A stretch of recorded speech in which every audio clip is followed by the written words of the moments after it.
शोना और सबरीना दिल्ली में रहने वाली दो बहनें। सबरीना की बड़ी बहन शोना जो पेशे से स्टार मॉडल बनना चाहती थी और उसी के लिए स्ट्रगल भी कर रही थी। उसकी खूबसूरती की मिसालें दी जाती थी। जो भी उसे पहली बार देखता तुरंत कह देता था, आप बॉलीवुड में क्यों नहीं ट्राई करती। शोना के मन में भी कहीं ना कहीं बॉलीवुड जाने की ख्वाहिश थी। वही सबरीना दिल्ली में ही काम किया करती थी।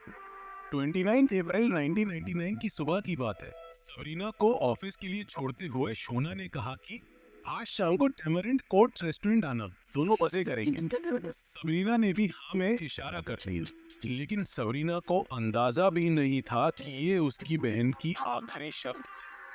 उस रात सबरीना के फोन की घंटी बजती है। फोन की उस तरफ से आवाज आती है, जल्दी से हॉस्पिटल आ जाओ, शोना को चोट लगी है। और फोन कट जाता है। थोड़ी देर बाद फिर से फोन की घंटी बजती है। इस बार उधर से कहा जाता है कि जल्दी आओ, शोना को गोली लगी है।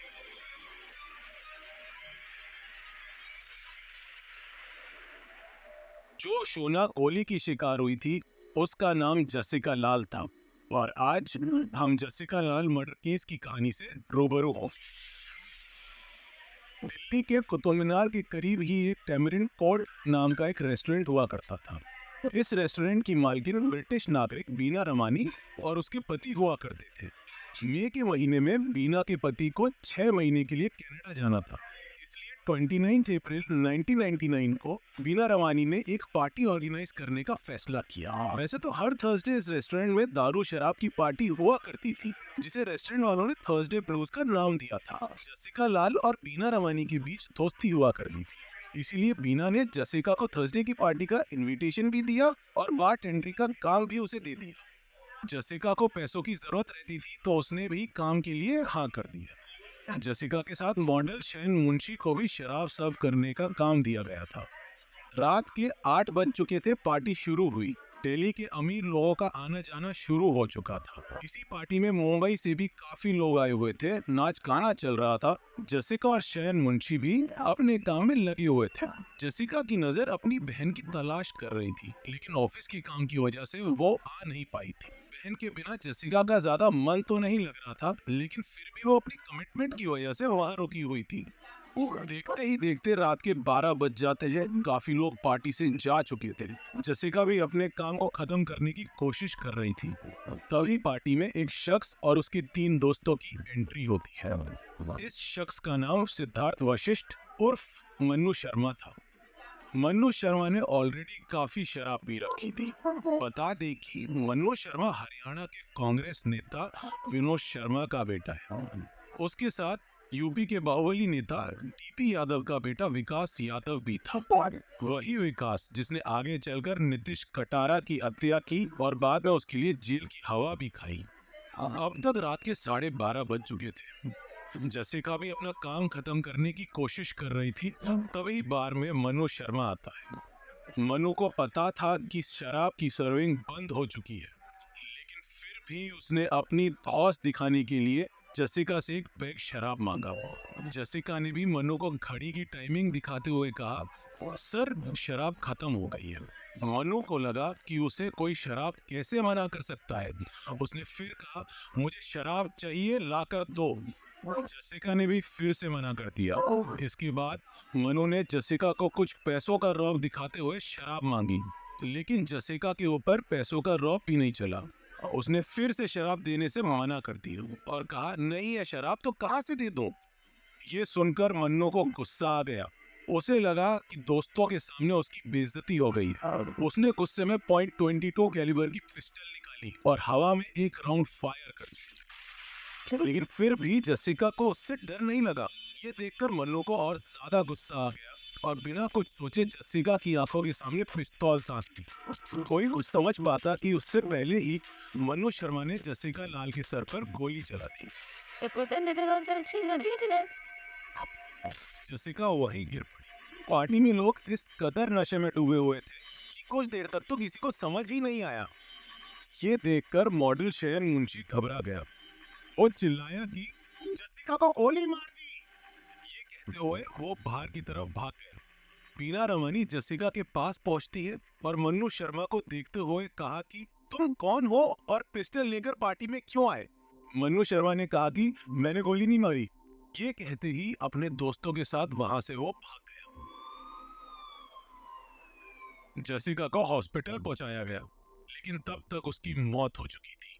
मनु शर्मा पार्टी से निकला और एक सुनसान जगह अपनी पिस्तौल को जमीन में गाड़ दिया। इसके बाद चारों दोस्त विकास यादव के बंगले पर गए और वहीं रात गुजारी। अब केस पुलिस के पास पहुंच चुका था। पुलिस इन्वेस्टिगेशन की शुरुआत करती है और 4 मई को पहली गिरफ्तारी अमरदीप सिंह गिल की करती है। इसके बाद 8 मई को बीना रमानी और उसके पति को भी गिरफ्तार कर लिया जाता है।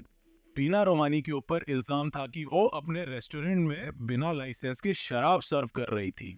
इसी के साथ बीना रमानी ने जसिका के खून को साफ करवा दिया था, तो उनके ऊपर एविडेंस को मिटाने का आरोप भी लगाया गया। लेकिन फिर भी जुगाड़ से बीना रमानी और उसके पति को जमानत मिल चुकी थी। अब तक 1 महीना बीत चुका था, लेकिन मनु शर्मा की गिरफ्तारी नहीं हुई थी। लेकिन फिर 1 हफ्ते बाद पुलिस के हाथ एक बड़ी कामयाबी लगती है। वो कामयाबी ये थी कि मनु शर्मा की गिरफ्तारी हो चुकी थी। 3 अगस्त 1999 की तारीख आती है। पुलिस मनु शर्मा और उसके दोस्तों के खिलाफ चार्जशीट दायर करती है। सभी को लग रहा था कि ये तो ओपन एंड शट केस है। कई लोगों ने पार्टी में मनु को जसिका के ऊपर गोली चलाते देखा था। लेकिन अब शुरू होता है पावर और राजनीति का गंदा खेल। एक के बाद एक 33 गवाह अपने बयान से पलट जाते हैं। शयन मुंशी, जो जसिका का दोस्त था और उसने सबसे करीब से मनु शर्मा को गोली चलाते देखा था, वो भी अपनी बात से पलट चुका था। उसने कोर्ट में कहा कि मुझे हिंदी नहीं आती है, मैंने पुलिस को अंग्रेजी में बयान दिया था और पुलिस ने गलत समझ लिया। उस दिन 2 गोलियां चली थी। जसिका की मौत किस गोली से हुई मुझे नहीं मालूम। 6 साल मुकदमा चलने के बाद 21 फेब 2006 को कोर्ट का फैसला आता है और सभी आरोपियों को रिहा कर दिया जाता है। अगले दिन की सुबह मीडिया में हेडलाइन छपती है कि नो वन किल्ड जसिका। इसी के साथ अखबारों में कोर्ट से सवाल भी किया जाता है कि आखिर ओपन एंड शट केस होने के बावजूद मनु शर्मा को रिहा क्यों किया गया। जब जस्टिस ने कुछ देर के लिए अपने कदम पीछे कर लिए थे, तो अब मीडिया के आगे आने की बारी थी। हुआ भी कुछ ऐसा ही।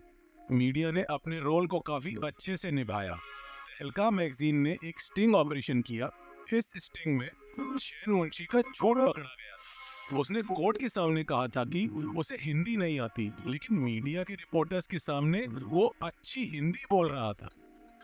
ऐसे ही कुछ और स्टिंग ऑपरेशंस हुए, जिसमें गवाहों ने बताया कि कैसे मनु शर्मा ने उन्हें डराया धमकाया था। इन सभी के साथ एक और रिकॉर्डिंग सामने आई थी, जिसमें मनु शर्मा ने इस बात को माना था कि हाँ, जसिका लाल को उसी ने गोली मारी थी। मीडिया प्रेशर के अलावा जसिका लाल की बहन सबरीना के लीडरशिप में भी एक बड़ा कैंपेन चल रहा था। सबरीना अपनी बहन को न्याय दिलाने के लिए सड़कों में आंदोलन कर रही थी। सबरीना इस केस को लेकर दिल्ली हाई कोर्ट पहुंच चुकी थी। फिर हाई कोर्ट में 25 दिनों तक इस केस की सुनवाई चली। मीडिया अपना प्रेशर बनाए हुए थी, जिसका नतीजा ये हुआ कि हाई कोर्ट ने लोअर कोर्ट के फैसले को पलट दिया और मनु शर्मा को आजीवन कारावास की सजा सुनाई और विकास यादव को 4 साल की सजा सुनाई गई। इसी के साथ कोर्ट में झूठ बोलने के लिए शयन मुंशी पर भी मुकदमा शुरू हो गया। इस फैसले के बाद मनु शर्मा सुप्रीम कोर्ट पहुंचा। वहां उसकी तरफ से देश के जाने माने वकील राम जेठमलानी खड़े हुए थे। लेकिन अब भी मनु शर्मा के खिलाफ जनता का गुस्सा और मीडिया का प्रेशर कायम था। असर ये हुआ कि राम जेठमलानी के आर्गुमेंट्स का भी कोर्ट के ऊपर कोई असर नहीं हुआ और 19 अप्रैल 2010 में सुप्रीम कोर्ट ने हाई कोर्ट के फैसले को कायम रखा। इस घटना के बाद मीडिया और जनता ने मिलकर सरकार से सवाल किए और इस घटना को नो वन किल्ड जसिका से जसिका डिजर्व्स जस्टिस तक लेकर गई और जस्टिस मिला भी। लेकिन एक दुख की बात ये भी थी कि अपनी बेटी जसिका के जस्टिस को उसके पिता अजीत लाल नहीं देख पाए थे। जस्टिस मिलने से पहले ही अजीत लाल इस दुनिया को छोड़कर चले गए थे। हालांकि साल 2020 में दिल्ली के डिप्टी गवर्नर अनिल बैजल ने मनु शर्मा को रिहा करने की अनुमति दे दी।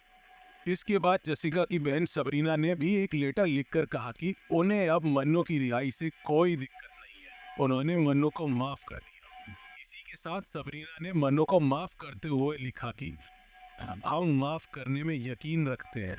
मेरी माँ ने 1999 में ही मन्नू को माफ कर दिया होता अगर उसने खुद माफी मांग ली होती। जिंदगी में एक ऐसा वक्त भी आता है जब कुछ चीजों को पीछे छोड़ देना चाहिए। मुझे विक्टिम वेलफेयर बोर्ड से मिलने वाले पैसे भी नहीं चाहिए, उन्हें किसी जरूरतमंद को दे दीजिएगा।